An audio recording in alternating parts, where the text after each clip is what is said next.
Hello, and welcome back to the Women's War week by week. We all know about the wave of patriotic enthusiasm that swept across Britain in 1914. Although the situation in Germany was different, with traditions of compulsory military service, young German men and boys were as keen as their British counterparts to rush to their nation's cause. I thought today you might be interested in hearing about Kathe Kollwitz, one of the most important German artists of the 20th century. She was a remarkable woman whose magnificent artworks were created against a backdrop of unimaginable sorrow and heartache. She was born in East Prussia in 1867. She studied art in Berlin, and in 1881 she married Dr. Kathe Kollwitz, a physician who practiced in a drab, working-class area of Berlin. But she pursued her own career, producing lithographs and etchings. In 1896, her second son, Peter, was born, joining Hans, who had been born in 1892. I'm sure you can do the maths. Peter was 18 years old in 1914.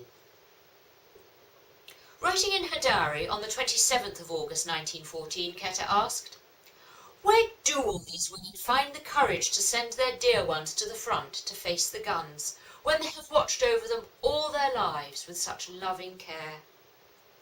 I fear that the despondency which is bound to follow will be all the blacker for the present mood of exaltation." A month later, on the 30th of September, she wrote, "Nothing is real but the frightfulness of this state, which we almost grow used to. In such times it seems so stupid that the boys must go to war.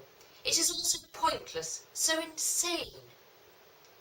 Occasionally there comes the foolish thought, how can they possibly take part in such madness? And at once the cold shower. They must.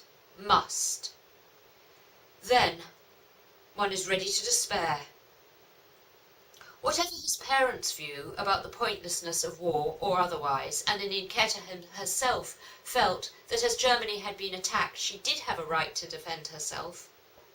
Nevertheless, Peter, whom his mother saw as quiet, wild, but a lovable child, and his schoolmaster saw as a lazy rascal, was soon in the German army. On the 12th of October 1914, Peter and his comrades headed west, travelling in cattle trucks, his mother straining for a last glimpse of her beloved younger son.